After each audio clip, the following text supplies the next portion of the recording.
mu daal dem réaction à chaud lay doon loolu bu ñu amee taxawaay boobu mën na leen dimbali si ay situations yu ni mel bu amal parce que yeneen a ngi ñëw seen kanam lu ñuy wax communication de crise yeneen a ngi ñëw.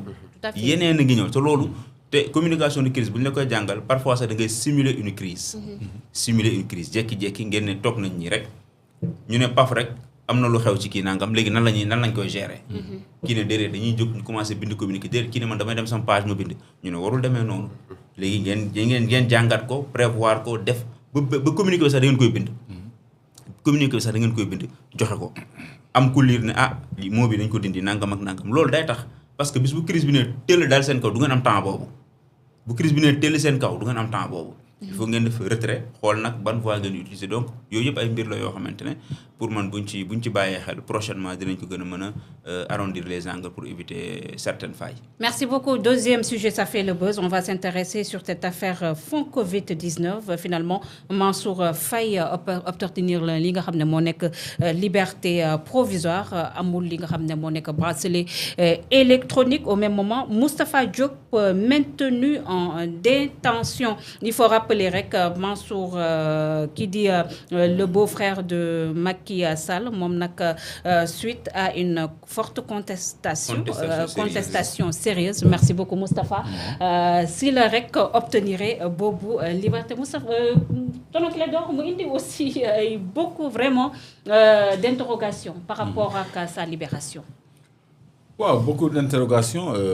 Ma première interrogation, c'est qu'il a mis du temps à mettre sur la table une contestation sérieuse, parce qu'il a été arrêté depuis 4 mois. Donc, ce n'est que la suite de la rescousse de Aminata Assome Diatta et de l'autre là qui était directeur du commerce. Directeur du commerce, qu'il a eu une voie de recours, ça valait contestation sérieuse. Mais il avait toujours clamé son innocence. Wow, clamer son innocence et mettre sur la table une contestation sérieuse, c'est différent. Parce que quand même, il n'est pas seul, il a ses conseils, il a ses avocats. Donc, nous arrêtons mes avocats. Nous facturé 275. Alors qu'il y a une note 300 et quelques plus tôt. Alors qu'il y a une note qui permet... un texte qui permet de facturer l'ordre.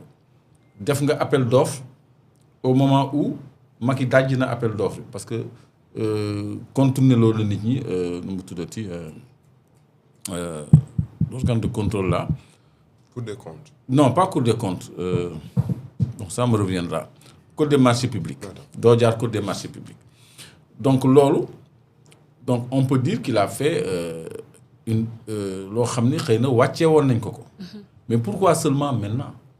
Avait-il ces éléments au moment bi ñu koy doog a entendre, au moment de son inculpation? Parce que je pense que ci période boobu la ñu waroon teg sur la table des contestations sérieuses. Donc loolu mooy interrogation bi nga xam ni moom la ñu am, mais toujours est-il que juge bi tenir na compte ci éléments yi ñu ko présenté. Donc ça veut dire que les juges instruisent à charge et à décharge. Y avait-il une précipitation, Clédor Bundu, c'est carrément la suite de cette affaire Mansour Faye sur son dossier? Non, c'est que la Cour des comptes a conclu à une surfacturation. Et bi ñu woowee Mansour Faye, il n'a pas pu opposer de contestation sérieuse depuis. Donc loolu bu ko defoon am na ñoo xam ne sur le champ dañuy def contestation sérieuse ñu bàyyi leen. ay dage man gis naa ko ñoo xam ne dañuy def contestation sérieuse ñun leen ñibbi leen donc li ngeen wax yéen a maanaa. Tout à fait. Mais lui avec son pool d'avocats ils ont mis 4 mois à avoir une contestation sérieuse et ça a été le cas quand on a mis en jeu Aminata Assome Diatta et le directeur du commerce. Tout donc à fait. loolu je crois que il y a des questions à se poser effectivement. Et vous faites que les contestations sont toutes acceptables. Pourquoi une liberté provisoire? Peut-être dans l'attente d'un non-lieu, peut-être un non-lieu s'en suivra. Pourquoi pas une liberté tout court? Déjà, ces avocats ñoom fas yéene introduire demande de non-lieu. Là, on va faire l'appel. Non-lieu, ça dépend du juge. C'est pas les juge d'instruction. ñoom nee na loolu la ñuy introduire. Un avocat il demande non-lieu. Non, Monsieur le juge. ils ne peuvent que demander la liberté provisoire. Voilà. Maintenant, à partir du moment où le juge, dans son instruction préparatoire, dem na ba constater en tout cas les charges pour lesquelles il a été inculpé et placé en détention détention provisoire ne sont pas avérées, les charges ne sont pas suffisantes pour nécessiter une ordonnance de renvoi, bu boobaa le juge bi di jël li nga xam ne moom mooy ordonnance de non-lieu renvoyer que purement et simplement des fins de la poursuite. Tout à fait. Qui peut Déjà même si être loolu partiel de non-lieu. Tout à fait. d'accord si loolu laa la bëggoon sax